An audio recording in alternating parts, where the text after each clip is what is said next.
Hello. This week's episode on the 80s version of the Twilight Zone is Shadowplay and Note. Now, Shadowplay is a remake of one of the classic episodes with the same name. And it stars Peter Coyote, who I recognized from E.T. and also Return of the Living Dead. I think he was in like 2 of those. Deborah May is also in this. She was both in Star Trek DS9 and Voyager. And it's about this man who keeps reliving his execution over and over. We talked about how horrible an idea that is in the original series. But I like how faithful they've been to the actual story and the original sort of script to it. They talk about how there's no press outside the courtroom, which is understandable because, of course, Adam wouldn't have seen any press. So why would there be any press? It's a miracle that anything except his sort of vicinity actually exists. As form of solipsism, this is fairly extensive. It encompasses the residence of the district attorney and all that stuff. William Shallard, who plays his father and also Father Grant, he was in the Twilight Zone movie in It's a Good Life.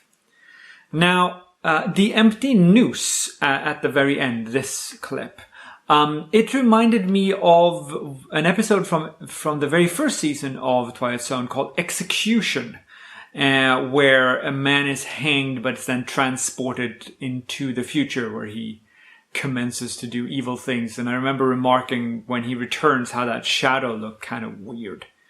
But it reminded me of that. Then we get to Grace Note, which is a smaller episode overall. It only has sort of one very small central premise. The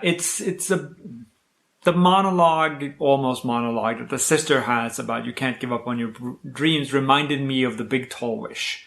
But it stars Julia Maiginis, who was, I think it's Maiginis, I don't pretend to know how to pronounce that well. And she's a musician and singer foremost, and she was in the movie Carmen in '84, and also Kag-E Kuta, who that's her instructor, and he was a Cytherian in Star Trek Next Generation.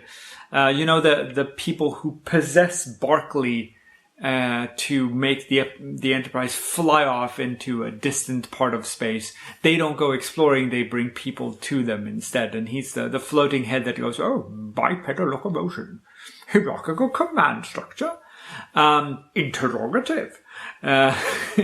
Sorry. But that guy. Anyway, I like it. He was also in Outer Limits and in The X-Files, and he kept on working. It's a really cool career he had.